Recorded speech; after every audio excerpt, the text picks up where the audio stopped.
And you're with Pastor Troy. We're here on the dock here. We're getting ready for a new series starting off. We're going to launch that today. You don't want to miss it. We're all about doing some new and fresh things, and we got a great one coming to you. You can always find us at onthedock.org. We do releases every Tuesday and Thursday. And don't forget, we are all about conversations that propel your faith out of the shallows and into the deep. And we have somebody that can take you into the deep on our set today. It's going to be incredible. Just a reminder, you can always find us on the dock. You can find us at many different platforms, but mainly YouTube, Spotify, and iTunes. Those are primary. You can also find us at Google Play, Facebook, Roku, Rumble, and on the Sermonet app as well. And you can talk to us through our social media channels at Facebook, Instagram, Twitter, Telegram, and we are now on Getter. And when you find us, go find us. Oh, you can also find us at onthedock.org. That's our website there. I almost gave our church one. Onthedock.org. You can find us there as well. And when you find us, hit subscribe, hit like, notify, share what you have found at On the Dock with other people, and tell us how you like it. And we would always love to have you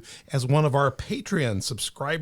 So go to our Patreon site. You can become a sponsor or a partner. There's 2 different tiers. There's different levels of that. Please go check that out. We would love to have you as one of our partners on our Patreon site. I was going to take a look at this here again. And on the Patreon site, I want to remind you that we have several different tiers. So go check that out and come find us. If you can't find any of this stuff, figure any of it out, you're like me, you can just go to onthedock.org. There's a list of all of our platforms and links. And if you just can't do that, hit info. Email us at info@onthedock.org. And Donna Kornewski, our executive producer, she will help you get orientated. So we're glad to have you here on the dock. I'm joined with my lovely co-host tonight in the podcast studio, Mother Beth. How are you doing? I'm great, honey. How are you? You're all fresh. We're just off the holiday season and we're ready to go. We don't know when you're seeing this podcast, but we are ready. We've also got we're gonna have other guests in studio throughout the series. Different people will be popping in, popping out. We got different ones. Lucas is over here. Lucas, do you have a mic tonight, or? Lucas is not mic'd up. Maybe tomorrow he'll be mic'd up for us. Maybe get his camera on him. Lucas is our executive producer, or executive director, our techno guy here, and he's working tonight. And we are starting a new series called Healthy Women, Healthy Liberia. Liberia, if you don't know where it is, it's in West Africa. It's on the back rump of Africa. Rump's like if you take a kind of a booty, and underneath the booty, when the booty go curved, right in there is a beautiful country called Liberia. That's the west side of Africa, and from that city hails a wonderful person by the name of Dr. Chris Hena. Dr. Chris Hena is in the studio. She is the medical director of Healthy Women, Healthy Liberia. Welcome to On the Dock, Dr. Chris Hena. Thank you. Good to have you here. You've been in the country for how long right now? Since the 20th October. And you're going home pretty quick, so... Yeah, after the 10th December. We're going to miss you. We're glad to have you here. She came into Memphis, my hometown, so I'm a Memphis boy. She knows Memphis very well. She's been around. You've been Texas, where else? Atlanta, even all the important places. Now you're in Southern Illinois. I mean, come on, we've got you. We're really goes. So you've enjoyed your stay, and you head back, and you've got a lot going on. We're going to learn a lot about Chris here in the episode to come. I am excited about having her in studio. She is an incredible leader, incredible medical professional.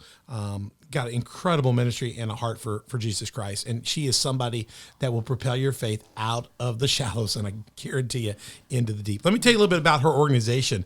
She shepherds and leads an incredible organization that I get a chance to work with when our foundation that I lead. I'm the executive director, also the Hands of Hope Foundation. Hands of Hope Foundation, you can find us at hohfoundation.org, and you can find a lot of links to what we do with Dr. Hena. You can also go to Dr. Hena's site, which I'm going to bring that up. I got it up on the screen now. Dr. Hena's site at Healthy Women, Healthy Liberia. You can find her website at healthywomenliberia.org, and you go to their connect link, and you can see we're a partner to theirs. And you can see email links there. They got a great Facebook page. Check that out. And if you just get inspired and you want to email or write a question, there you see info@healthywomenliberia.org. That's a link. You can find that through their Facebook page as well, or you can use their website and communicate that way. You can always email us at info@onthedock.org. We'll get you connected as well. But I want you to know she's with an incredible organization. We're going to learn a lot more about that organization here over time. But right now, I just want to kind of get the basics of Healthy Women, Healthy Liberia. Now, Dr. Hena, how long has your organization, Healthy Women? You're the medical director. You're certainly very much involved in developing that organization. What was behind the initial founding, the initial drive for that? How did you get that cranked up from the start? Well, Healthy Liberia got started when I was still in Kazakhstan. I remembered what happened when I was in the second grade in Liberia, that I lost a friend, and actually she passed away from malaria, but her family thought she passed away from witchcraft. Oh my. And so I could not believe that a second grade person would die from some witchcraft. So I was going to become a doctor so that I'd be able to heal all the kids in the community. Wow, praise God. And so that was where the birth of Healthy Women. The vision came out of that Came episode. from there. Now, Yes. Your mission statement. Now, this is more developed. And a few years later, you know how we do it at 501c3s. She runs a wonderful 501c3. Her 501c3 says the mission of Healthy Women, Healthy Liberia is to promote the health of the people and educate patients through comprehensive, sustainable, community-based primary health care. So you're a primary health care provider. Yeah. That's your main focus. That's the main focus because, like I said, she died because of malaria, but not of witchcraft. And Malaria would have been very treatable had somebody properly diagnosed it, correct? Correct. Correct. Very treatable. And it's certainly, while we certainly, both of us as Christians, understand that witchcraft is out there, satanic issues are out there, there are demonic spirits out there. This was not that. This was basically medical ignorance. Nobody there to help give guidance and shepherd. That's what I thought at that time. Yeah. You know what's funny is, I know, how long ago was that experience? That was in the 60s. In the 60s. Okay. So it goes back a while. Okay. Here you go, folks. Okay. What's interesting about this is Dr. Umana is not here, but Dr. Ukemi Umana is the chief of surgery for the Hands Hope Foundation. And we travel. Dr. Hena has spent much time with Dr. Umana in country doing surgeries. And Dr. Umana today, just this last trip that we did in 19, he ran in directly into a woman with extremely white cataracts. She had very, very thick white cataracts, and that village had determined that she was a white witch and that her cataracts were a result of her witchcraft. And when she came to the OR, they said she's not got vision problems. She's a white witch. And Dr. Umana said, by the name of Jesus Christ, we will set this woman free. And they cut the cataracts out, and they found out she was just a lady with bad cataracts. Yeah. And all that time they had cast that aspersion on her, and she just needed good medical care. Now, by the grace of God, she got healed. So healing and deliverance can take place in other ways. And so even though it's 2021 or 2019 in that case, even almost what would be 56 years later, there's still that mindset in some places in the world. Do you still run into that today? Oh, yes, every day. You run into people that every day. Every day you run into coming with different perceptions of things. Do you know that's not completely far out here? We have people here that will take basic medical things and blame it on the devil or blame it on some spiritual issue. And some of those things can be. I mean, there are things out there I think are spiritually derived. Sure. But it's amazing how some people, when they can't understand something or they don't take the time to, they will prescribe it off as something. So I guess in their minds, they get it put in a nice box, but the box isn't so nice.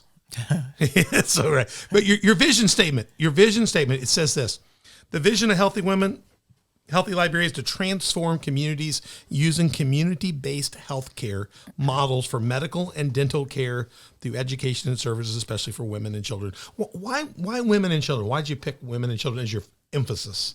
Well, in Liberia, women basically leads a household.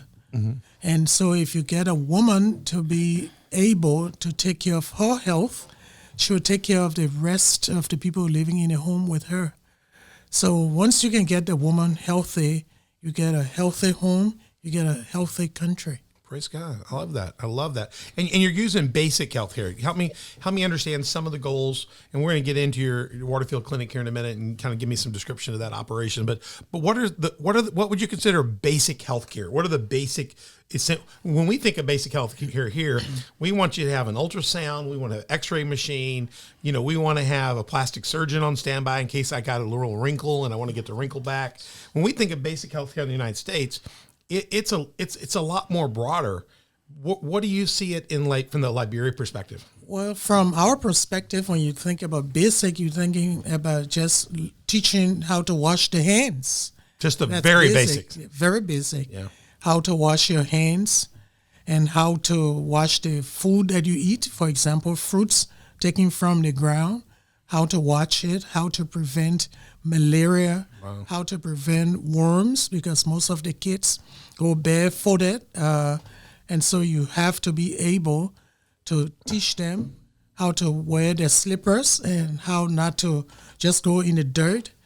And so those are all basic. So basic sanitation. Just knowledge over that is almost a primary line for you in teaching and training. Yes. And I see you do basic medical. I know you got some eye care, dental care, and as well, and then of course education and just the development in teaching and learning. So it's just amazing what you're doing. I want to show a picture here. I want you to tell me about this. Here's a picture. It says this is on your website. It says this is your first clinic. Now, when is this, and how did this happen? Well, this was in 2012. I had spent 10 years in Kazakhstan and was returning to Liberia. If you can see around the structure, there are curtains that are brought back from Kazakhstan. Now can I tell the people, would you still consider this a skafa? Yeah. Kind of a skafa? Yes. In the Liberian tradition, skafa is kind of an open-built hut. They use the reed, and then they usually put the grass covering on it, or the reed. But you've actually gone to medical curtain? Yes. So you have a skafa clinic, right? Yeah. To start off. Okay, go ahead. Yeah. And so if you can look on the top, we have something called tarpaulin. Yeah. And this was during the rainy season. You did this in the rainy season? You started your clinic in the rainy season? Yeah, so it was in the rainy season. I think you can look on the floor. Yeah. But when the rain pours on the tarpaulin, it sinks it down. And so in the morning when you get in, you have to flip it over to get the water out. And you can see the water runs right back into the sink. In the sink. Clinic. Yeah. But that's where we started. Now, for you people out there that don't know Liberia, Liberia has what they call they don't have like spring, summer, winter, and fall. Dr. Hena is getting cold weather here. She knows our weather here. She's comfortable in it. But in Liberia, you have two kinds of weather: hot and dry, and then hot and wet. Yeah. They have two seasons. And rainy season, what starts May now, June? May? Yeah, in actually end of April. End of April, and it starts raining, and it can rain till end of October? End of October. And we're not talking about rain. Just imagine our worst rains here is a daily rain for them. Massive amounts of rainfall. Massive amounts of rainfall. So you started your clinic in the middle of the rainy season, which is a challenge. But the rainy season, as it begins, is also the height of when malaria starts. Malaria. Yeah, because as you start getting the early rains, you get puddling, the mosquitoes begin to grow again. Yeah. What else happens? So then we were able to see patients in that structure. Patients started forming by 5 o'clock in the morning.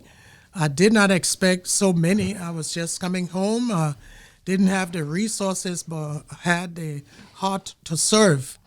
And 5 in the morning, they're lining. Is this where you live too? Yeah, there where I live. That's your old house. I remember that place. I lived in a house. Yeah. So the people are outside. You're trying to sleep, brush your teeth, and they're lining up. They're lining up. You hear the noises. They have to put bricks for them to sit on. So that was their seats because we didn't have seats. And but they were coming. They were coming. So, and we were there. I was the only person, and then I had to get a young lady who was interested in becoming a dentist, but I had to quickly train her, not as a dentist, but how to just take blood pressure, how to test for sugar, how to do the urine, and how to talk to them about worms, and talk to them about prenatal vitamins, talk to them about just vitamin A. So that was how we started. Very basic. Very basic. But we find in our clinics that we've done with you over the years that I mean, we pre-train people when we go over. You find things in about 10, 12 categories. Not that you don't get other elements, but these top 10 or 12 things are very prevalent that you're talking about. Malaria, typhoid, cholera. You get other things, and I don't know. Do you get dengue fever as well? No, not much since I've been there. Not since you've been there. What's amazing is it's a very short list of things that you can treat, but it's so difficult to defeat there because it's so so when you got there in 2012, the Civil War was over when roughly? I think 2003. 2003. So things were kind of getting organized. I was starting to go in there in 2008, 7 and 8 is when I made my first trip into Liberia to work with Reverend Mundolo. In Liberia, we began to do the rebuild of churches and stuff. And then that led to education and water wells. And then we didn't do medical mission to 2010. But 2010 was the first kind of pre-medical mission. I took a couple of people, Dr. Parks, Dr. Umana, and we checked things out. And in 11, we did our first medical mission. So we that's when we did our first kind of clinic out there at Tuela. And so I can I show you what we experienced just to show you get a laugh. This is you won't. This is Tuela in our first, this is before the high school was built. Dr. Hena, this is Tuela. The people knew we were coming. That was a mistake, number one, for them to know we were coming. And we got there, we drove up, and all around us, you wish you could even see this, there were 1,800 people in the area that had come to register to go to our first clinic. And we were going to be there for 1 week. You know, we could really see probably 600 maybe at best. And there were 1,800 people. We had to line them up there and try to create a triage and a queue to try to determine who needed to be seen the most. And if you get an idea, that's what our first clinics look like. Very similar to you. We didn't even have a good facility. You can see a SCAFA back to the right there, kind of back there. And it is just unbelievable, the demand and the need for basic medical care there, basic medical care. So I can feel that. I can't imagine they know where you live, and every morning they're not coming to your house. Yeah. Every morning. We had an experience in 2011. I brought a team when I still lived in Kazakhstan, brought a team from Colorado Springs, and they had about the same number of people you see over there. They were there for 10 days, and the lines in the morning, they were so long, and we worked till late and still could not see everybody. Had to just thank them and beg them to come the next day, and we'll see them first. So that was very interesting. It was very interesting. I think what I want to do now, I think you've got a chance to hear Dr. Hena just briefly. We're going to get much deeper into her life, much deeper. And we're going to talk a lot more about Healthy Women, Healthy Liberia. But I think for people, they're hearing us talk about this country that had been war-torn for almost 20 years of civil war. And you're coming in really establishing what I would consider, I know Rainey was there, the local hospital, which is not there now, I guess, because it's no longer there. You really are establishing some of the first clinic with a program, with a discipline, with a heart for the people that are there, because that's where you're from. So you're establishing one of the first clinics there that's got a heart for the work every day. It's not government driven. It's driven by the heart of you and the donors of Healthy Women, Healthy Liberia, and the vision. And it's just incredible to see what you've done. It's incredible to see what we were able to do up in Tuela for a season at a time. And you've just way surpassed that, and you've got so much more to do. But I think what people need to understand is when we talk about the difficulty there for sanitation, the need for basic things, I don't think people understand how devastated the country was. So I always tell people my description of Liberia is take the United States in 1960. And in 1960, if you were in any community, you'd have nice homes, you had nice sidewalks, and you had power, and we had air conditioner getting started, the TV was on. Liberia was very much like that. Movie theaters developed, good business coming in and out. Liberia was just a place that was moving and developing. And when the war started, it literally blew the nation into the Stone Age. It went so long and had so many strange factions in it. We're not getting any of that. But that it lasted so long, it just devastated the ecosystem. It ran the animals out. It devastated every bit of infrastructure. The ships were destroyed, docks were destroyed, trains were destroyed, roads were destroyed, hospitals were destroyed. It's just like you were taken backwards, way backwards. And now you and Healthy Women, Healthy Liberia are a part of replanting the vision of a future there. And I know we've got to be a small part of that with Hands of Hope with you guys, and we're so proud of that. So I want to show the video because I think it'll give people an understanding of a baseline. They can see some pictures. We'll come back and talk about that, and we'll talk about how Healthy Women, Healthy Liberia has built off that. So I'm going to show that video now right here. For over a decade, civil war ravaged the West African country of Liberia. In its aftermath was left horrible devastation and chaos. Health facilities all over the country were destroyed, and Liberians were dying of illnesses that would have been easily treatable in the United States. This was especially tragic as the women who so bravely organized to stop the Civil War and bring democracy and peace to Liberia were dying at a time when they were needed to keep families together, open markets and schools, and to care for their children and husbands. Smaller, local communities were hit the hardest. They were left with no safe, sanitary, effective, reliable health care for their residents. Today, in a country of 4.2 million people, there are only 50 doctors. To our sisters and daughters in the United States, Liberia has had some hard times, but today we are rebuilding. We're trying to reconstruct our country, trying to bring dignity back to our people. I appeal to each and every one of you to join this crusade that will bring to our children, our mothers, our sisters, our daughters, the kinds of quality health service that they need. Dr. Chris Hena, a Liberian-born United Methodist medical missionary who had spent decades implementing successful community-based healthcare programs in many other countries, heard the call and returned home to lead an effort to better care for her people. Since returning in 2012, she has been working to reform the Liberian healthcare system through an initiative called Healthy Women, Healthy Liberia. No, not really. Yeah, what's wrong with you? Prevention, and more prevention. That's going to be the theme of our work here. Based in the city of Kakata, Healthy Women, Healthy Liberia has transformed the face of healthcare in Liberia. They are providing health education, operating medical clinics, and training community health workers across 35 local communities in Magibi County, a county of over 200,000 people.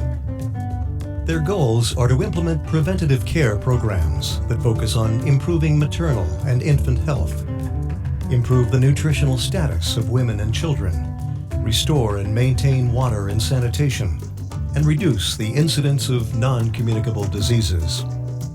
Without a traditional facility, Dr. Hena, one of the country's few doctors, provided health services and medicine out of a one-room building, with patients waiting in long lines outside. So, in 2012, land was purchased and plans drawn in preparation for a new, state-of-the-art indoor medical facility. And in 2016, a women's health clinic opened and provides a secure, sanitary place for Dr. Hena and her staff to see patients. The new medical center has waiting space, medical and dental examination rooms, space to accommodate overnight stays for those unable to travel, a pharmacy, labs, imaging, medical supply storage, classrooms, and a state-of-the-art telemedicine service. The medical center will also serve as the operating headquarters for Healthy Women, Healthy Liberia. The impact this vital ministry is making is evident. In 2013, just over 2,000 total patients were treated. In 2016, over 17,000 lives were touched in some way through the great work of Dr. Hena and her staff. The Healthy Women, Healthy Liberia program has radically changed many facets of healthcare in the nation of Liberia. Under the guidance of Dr. Hena, the faith-based program continues to expand while empowering women to manage their own health and improve the health and life expectancy of every person.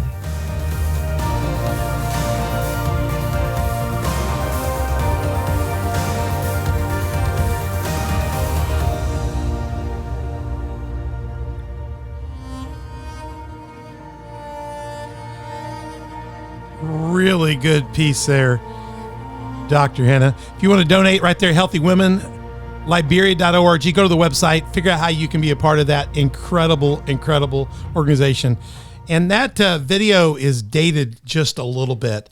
I mean, Dr. Hena, that was probably 2017, 18? 2016. 16. So how many patients did you see in 2020 last year? We saw 21,000. That's at the clinic. From 2,000 to 20,000. Yeah, and now we have 72 villages. The 35 we have already added villages. Wow. So there are 72 that we work with now.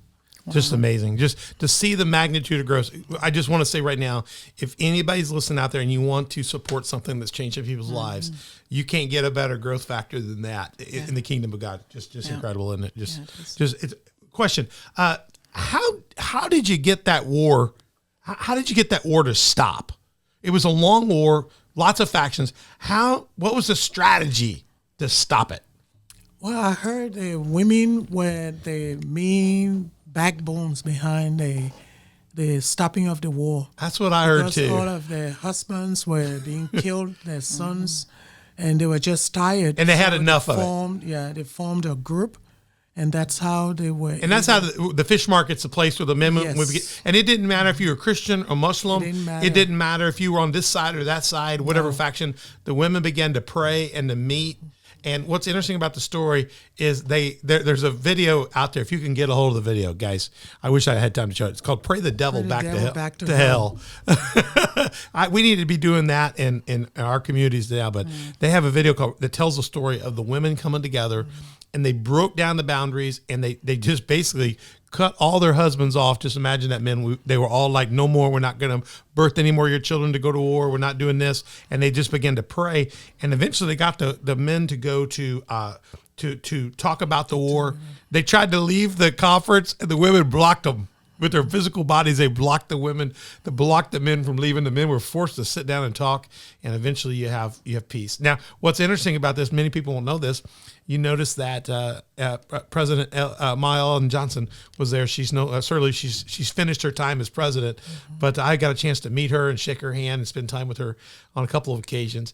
And Nobel Peace Prize, and everybody goes, was that a female president in Africa? How do we get a female president in Africa? Well, let me explain to you something. When you come out of a war and everything's been busted down, and the only thing that's organized is all the women, they elect who they want to elect.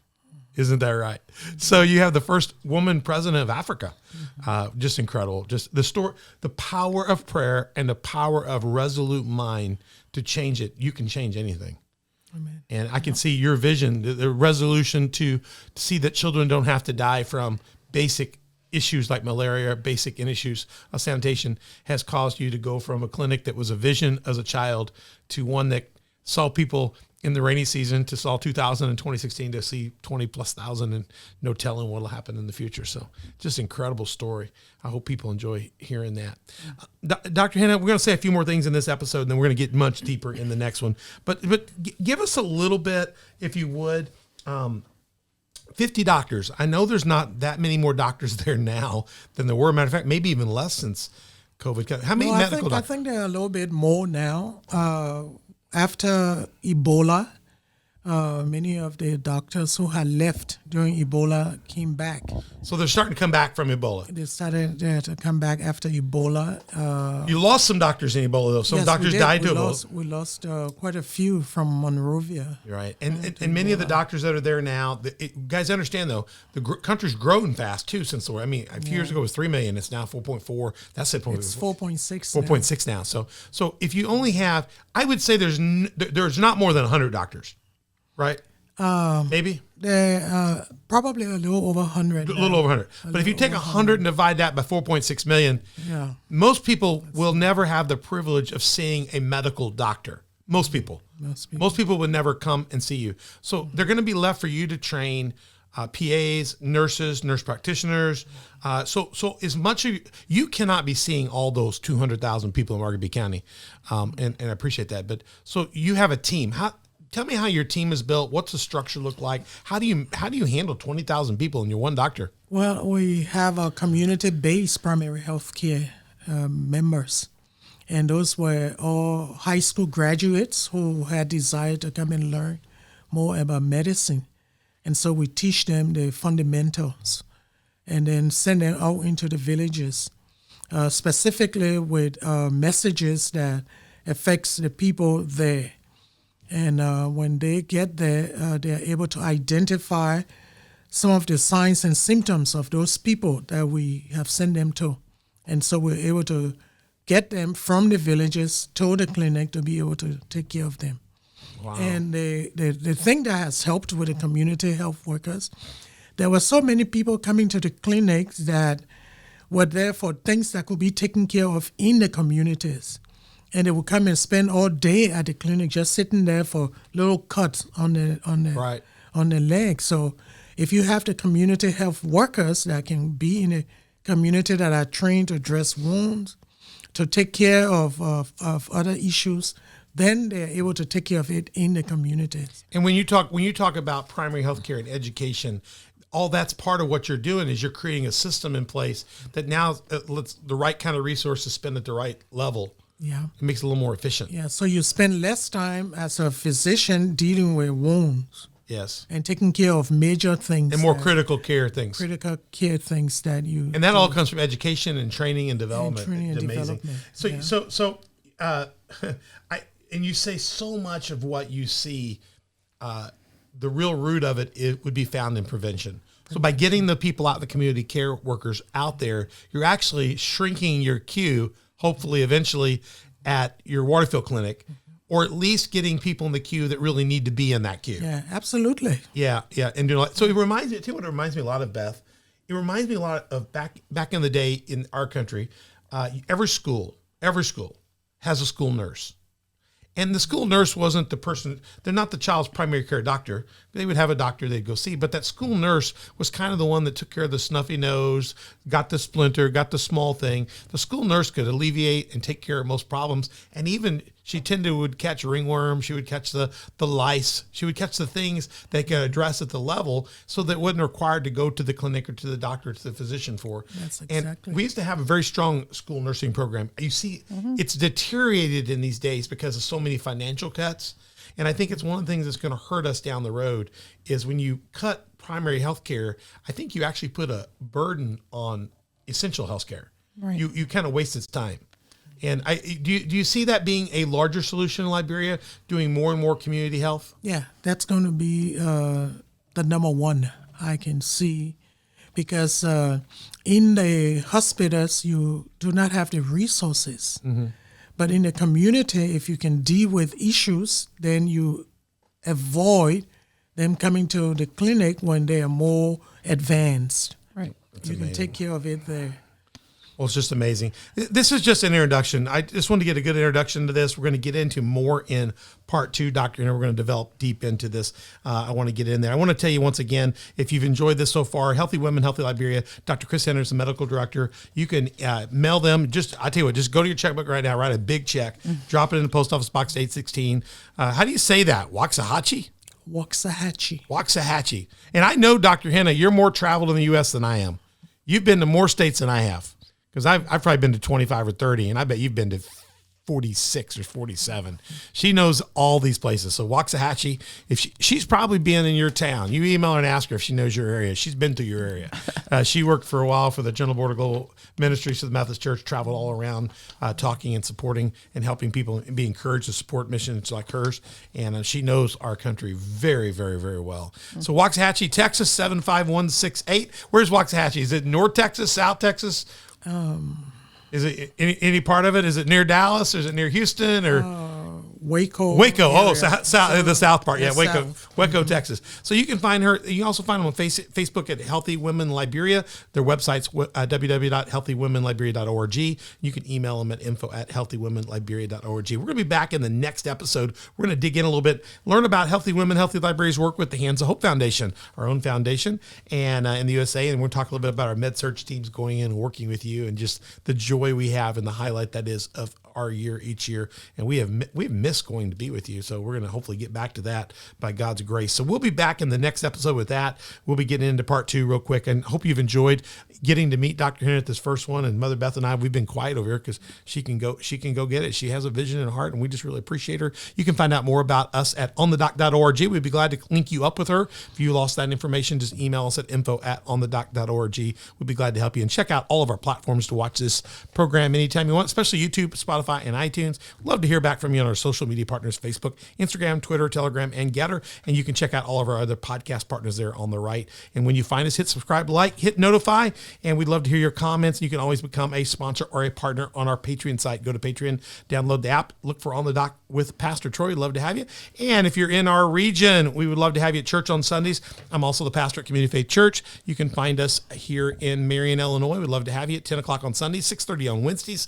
We also have a COFTV.com. It's a virtual campus at COFTV.com. You can check that out. If you're not in this region, we'd love to have you online. We have a Facebook and a YouTube channel you can watch us on.